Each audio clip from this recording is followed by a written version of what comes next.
এটা বেহালা পূর্বের যত সমস্ত গণদেবতা ভোটার যারা রয়েছে এটা তাদের জয়। তারা চেয়েছিল যে পশ্চিম বাংলায় পরিবর্তন আসুক, বেহালা পূর্বে পরিবর্তন আসুক এবং বেহালা পূর্বের যারা সনাতন বিরোধী রয়েছে তারা ধুয়ে মুছে সাফ হয়ে যাক।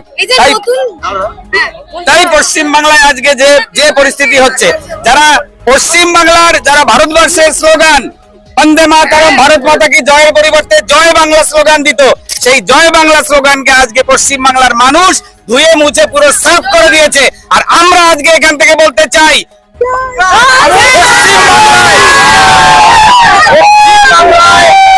পশ্চিম বাংলায় জয় বাংলা স্লোগান আজকে থেকে নিষিদ্ধ।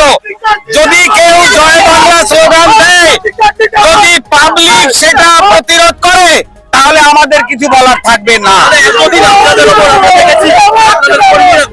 ছিল বিভিন্ন বার দেখেছি ঘটনা এবং আপনাদের পোস্টার ছেড়ে আপনাদের বারবার আপনাদের কাজে বিঘ্ন ঘটনা হয়েছে, তার কি বক্তব্য, কি বলবেন? দেখুন, ভারতীয় জনতা পার্টি মানা যায় কি পার্টি উইথ ডিফারেন্স, আমরা বলি আমাদের কার্যকর্তাদের।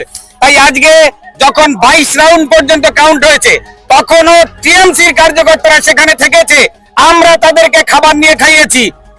গত 2021-এ যখন কাউন্টিং হয়েছিল 6 রাউন্ড পরে আমাদের কার্যকর্তারা সেখানে থাকতে পারেনি, এটাই ডিফারেন্স। আর আমরা আজকে এই যে বাইরে এত সুন্দর একটা পরিবেশ আছে, এটা only because of the Bharatiya Janata Party has won the seat. যদি এটা টিএমসি হতো তাহলে আজকে আপনারা দেখতে পেতেন 2021-এ পোস্ট পোল ভায়োলেন্স কতটা হয়েছে তার কয়েক গুণ বেশি হতো। কিন্তু বাংলার মানুষ, পশ্চিম বাংলার মানুষ সেটা করতে দেয়নি, পশ্চিম বাংলার মানুষ সেটা করতে দেবে না। পশ্চিম বাংলার মানুষ পশ্চিম বাংলায় গণতন্ত্র চায়, পশ্চিম বাংলার মানুষ পশ্চিম বাংলার মেয়েটিকে সুরক্ষিত রাখতে চায়, পশ্চিম বাংলার মানুষ পশ্চিম বাংলার যুবকটির চাকরি চায়। তাই এই পরিবর্তন তারা নরেন্দ্র মোদীর যে হাত, নরেন্দ্র মোদীর হাতকে শক্ত করতে এবং যে ডক্টর শ্যামাপ্রসাদ মুখার্জির তৈরি দল এই বঙ্গ থেকে, এই পশ্চিম বাংলা থেকে